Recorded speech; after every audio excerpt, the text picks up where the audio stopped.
আসসালামু আলাইকুম। কি অবস্থা সবার? কেমন আছেন সবাই? আশা করি সবাই ভালো আছেন, সুস্থ আছেন। ক্রিয়েটিভ ডিজাইন ফেসবুক পেজ এবং ইউটিউব চ্যানেলের পক্ষ থেকে আপনাদেরকে জানাই আন্তরিক শুভেচ্ছা ও অভিনন্দন। ফটোশপের আজকের একটি নতুন টিউটোরিয়ালে আমরা শিখব একটি চমৎকারী পদ্ধতিতে মুখের অবাঞ্ছিত ব্রণের দাগ কিভাবে রিমুভ করা যায়। আসলে অনেক সময় দেখা যায় যে আমাদের অনেক ক্লায়েন্টের ছবিতে আমরা দেখতে পারি যে ব্রণ হওয়ার পরে মুখের ভিতরে কিছু কিছু গর্ত হয়ে থাকে, যাকে বলা হয় অ্যাঙ্কর পয়েন্ট। তো অ্যাঙ্কর পয়েন্ট কিভাবে দূর করা যায় আজকে আমরা সেটা শিখব। তো চলেন শুরু করা যাক। তো আমরা প্রথমে এই ছবিটাকে সিলেক্ট করে নেব। তো ছবিটাকে একটু পর্যবেক্ষণ করুন। তো জুম করে একটু দেখেন এই ছবিতে অনেকগুলো অ্যাঙ্কর পয়েন্ট আছে, অর্থাৎ ব্রণের পরে যে গর্তমতো হয়ে যায় সেই গর্তগুলো কিন্তু অনেকগুলো আছে। তো আজকে আমরা সেটাই শিখবো কিভাবে এগুলা সহজে এবং সঠিক পদ্ধতিতে রিমুভ করা যায়। তো আমার সাথে আপনারাও শুরু করুন, তাহলে হয়তোবা অনেক কিছু শিখতে পারবেন, বুঝতে পারবেন। চলেন শুরু করি। তো এই কাজটি করার জন্য আমাদের এই লেয়ার সেকশন থেকে আমরা এই লেয়ারটার দুইটা কপি করে নেব। তো কপি করে নেওয়ার জন্য আমরা দুটো পদ্ধতিতে কপি করতে পারি। এক নাম্বার হচ্ছে মাউসের রাইট বাটন প্রেস করে এখানে ডুপ্লিকেট লেয়ার আছে, অথবা কিবোর্ডের কন্ট্রোল ধরে যে বাটন প্রেস করলেই লেয়ার হয়ে যাবে। তো আমি কিবোর্ডের কন্ট্রোল বাটন প্রেস করে দুইটা লেয়ার ক্রিয়েট করে নিয়েছি। তো উপরের লেয়ারটা হাইড করে নিই। তো নিচের লেয়ারটা আমরা কনভার্ট টু স্মার্ট অবজেক্ট করে নিই। তো স্মার্ট টু কনভার্ট অবজেক্ট করার জন্য আমরা মাউস থেকে রাইট বাটনে প্রেস করব এবং কনভার্ট টু স্মার্ট অবজেক্ট এই অপশনটাতে ক্লিক করব। তো ক্লিক করে নিই। ক্লিক করার পর এটা একটি স্মার্ট অবজেক্টে ক্রিয়েট হয়ে গেছে। তো তারপর আমরা ফিল্টার অপশনে যাব।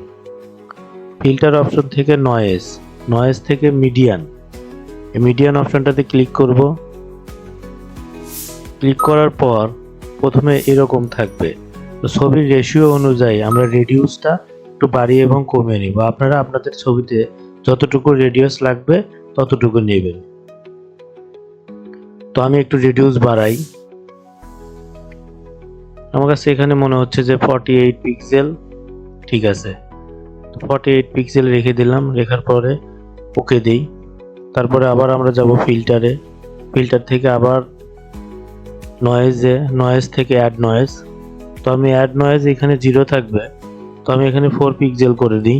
আপনারা আপনাদের ছবি অনুযায়ী এখানে নয়েজ অ্যাড করে নেবেন। তো আমি নয়েজ অ্যাড করে নিয়ে আমার কাছে 4 মনে হচ্ছে পারফেক্ট। দেখেন এখান থেকে একটু নয়েজ ক্রিয়েট হয়ে গেছে। এবং নয়েজ ক্রিয়েট করার সময় অবশ্যই আমাদের লক্ষ্য রাখতে হবে এখানে ইউনিফর্ম এবং মোনোক্রোম্যাটিক এখানে যেন টিক থাকে। এই দুটা টিক রেখে আমরা ওকে বাটনে প্রেস করব। তারপর আবার আমরা ফিল্টার সেকশনে যাব। ফিল্টার সেকশন থেকে ব্লার থেকে গসিয়ান ব্লারে ক্লিক করে এখানে রিডিউস 3 রাখবো। আপনারাও ঠিক সেইভাবেই নিজেদের ছবিতে যতটুকু পরিমাণ গসিয়ান ব্লার দরকার আপনারা করে নেবেন। তো আমরা 3 রেখে দিলাম। 3 পিক্সেল ঠিক আছে। তো 3 পিক্সেল রাখার পর ওকে দেব। ওকে দেওয়ার পরে আমরা উপরের যে লেয়ারটা নিয়েছিলাম ওই লেয়ারটাকে আবার ভিজিবল করব। তো ভিজিবল করে নিয়ে তারপর আমরা ব্লেন্ডিং অপশন থেকে ভিভিড লাইট অপশনটা আমরা সিলেক্ট করে নেব।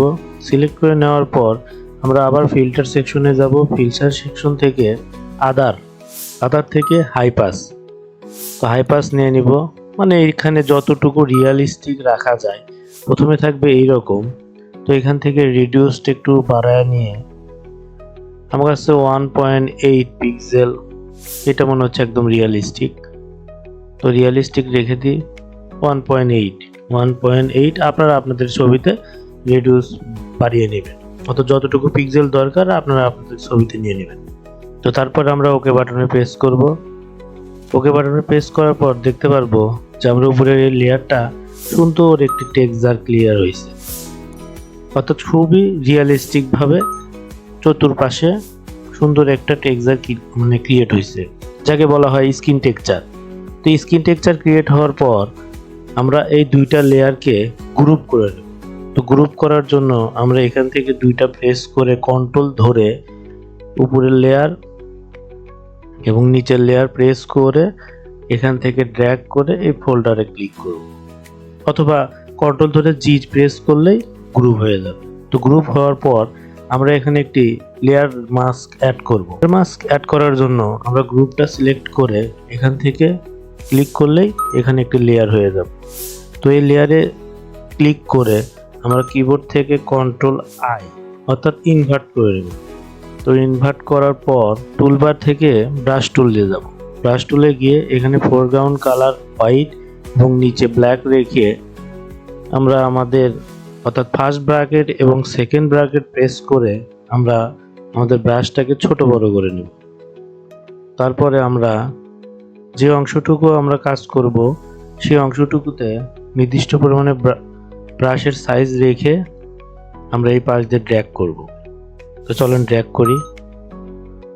দেখতে পাচ্ছেন খুব সহজেই কিভাবে ব্রণের এই দাগগুলো রিমুভ হয়ে যাচ্ছে এবং সঠিক এবং সিম্পল পদ্ধতিতে। তো আপনারা আপনাদের ছবিতে খুব সহজে এরকম ব্রণের অবাঞ্ছিত দাগ দূর করতে পারবেন। এসব কাজ শিখতে হলে আপনাকে অবশ্যই প্র্যাকটিস করতে হবে, চর্চা করতে হবে, কোন টুলের কি ব্যবহার, কোথায় কোন অপশন আছে, এগুলো আস্তে আস্তে জানতে হবে। তো চলেন আমরা ড্র্যাগ করি। ড্র্যাগ করা হয়ে গেলে আমার কাছে মনে হচ্ছে এখানে একটু আছে, কিবোর্ডের লেফট বাটন প্রেস করলেই আপনার ব্রাশের সাইডটা ছোট বড় হবে। তো এখান থেকে একটু প্রেস করে নিই। তো হয়ে গেছে, দেখেন মুখে কোনো প্রকারের আর কোনো ব্রণের দাগ নেই।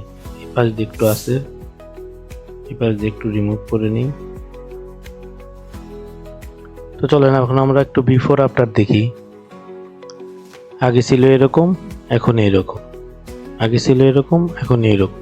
তো আমরা চাইলে এখানে একটু কালার কারেকশন করতে পারি। তো কালার কারেকশন করার জন্য আমরা কিবোর্ডের Ctrl+Alt+Shift-E প্রেস করলে এখানে একটি লেয়ার ক্রিয়েট হয়ে যাবে। তো লেয়ার ক্রিয়েট হওয়ার পর আমরা ফিল্টারে যাব। ফিল্টার থেকে ক্যামেরা র ফিল্টার। তো আমি ফটোশপের যে ভার্সনটা ব্যবহার করছি এটা হচ্ছে ফটোশপ 2021। তো আপনারা চাইলে আপনাদের ফটোশপের যে কোনো ভার্সন থেকে এই কাজটি করতে পারবেন। তবে ক্যামেরা র ফিল্টারের জন্য অবশ্যই আপনাকে ফটোশপের নতুন ভার্সনটি ব্যবহার করতে হবে। তো চলেন আমি ক্যামেরা র ফিল্টার থেকে একটুখানি কালার কারেকশন করে নিই। তো যাই ক্যামেরা র ফিল্টারে। তো ক্যামেরা র ফিল্টারে আসার পর টেম্পারেচারটা একটু বাড়িয়ে দেই, টিন্টটা একটুখানি বাড়িয়ে দিই, অ্যারাউন্ড 14-15, ঠিক আছে। তারপরে এখান থেকে ভাইব্রেন্সটাকে একটু বাড়িয়ে দিব, স্যাচুরেশনটা একটুখানি কমিয়ে দেই একটুখানি। তো ঠিক আছে, পারফেক্ট আছে। তো দেখেন কিভাবে খুব সহজেই এবং সাধারণ এবং সুন্দর টেকনিক অবলম্বন করে মুখের অবাঞ্ছিত ব্রণের দাগ খুব সহজেই রিমুভ করা যায়। তো আপনারাও চাইলে আপনাদের ছবিতে খুব সহজে এরকম ব্রণের দাগ রিমুভ করতে পারবেন। তো আজকে এটাই ছিল আমাদের ফটোশপের এই টিউটোরিয়াল। পরবর্তীতে এরকম আরও ইন্টারেস্টিং ভিডিও পেতে আমাদের ফেসবুক পেজটি অবশ্যই ফলো দিয়ে দেবেন, শেয়ার করবেন, লাইক করবেন এবং অবশ্যই আমাদের ইউটিউব চ্যানেলটি সাবস্ক্রাইব করবেন। তো ততদিন পর্যন্ত আমাদের সাথেই থাকবেন, ভালো থাকবেন, সুস্থ থাকবেন। আল্লাহ হাফেজ। স্টে ক্রিয়েটিভ, স্টে র।